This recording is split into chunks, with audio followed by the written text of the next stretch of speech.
Royal BD season 3 তে তোমরা কিভাবে জয়েন করতে পারবো এই ভিডিওতে আমি শর্টকাটে বলে দিব।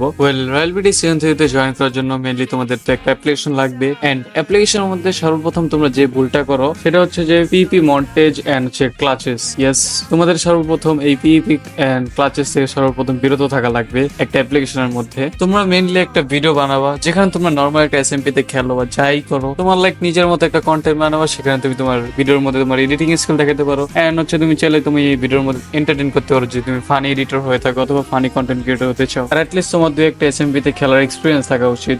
আর মোবাইল প্লেয়াররা খেলতে পারবে নাকি? ওকে, তো মোবাইল প্লেয়ারের জন্য যারা পকেট এডিশনে তারা তো খেলতে পারবে না, বাট যারা পোজাবে খেলো তাদের ভিডিও যদি ভালো হয় তাহলে তারা খেলতে পারবা। এন্ড মেইন থিং, তোমাদের অবশ্যই hashtag royal BD SMP tag করা লাগবে। আদারওয়াইজ তোমরা আমার ডিসকর্ড জয়েন করে ফেলো, সেখানে একটা তোমরা চ্যানেল পাবা অ্যাপ্লিকেশন রিভিউ নামে, সেখানে তোমাদের ভিডিও দিয়ে দিতে পারো যাতে ইজিলি আমরা আরো তোমাদের ভিডিও আমরা দেখতে পারি। ওকে, এটাই ছিল অ্যাপ্লিকেশনের ব্যাপারে কিছু কথাবার্তা। এন্ড অ্যাপ্লিকেশনের জন্য তোমাদের টাইম আছে 20 তারিখ পর্যন্ত, এরপর আর কোনো অ্যাপ্লিকেশন অ্যাপ্রুভ করা হবে না।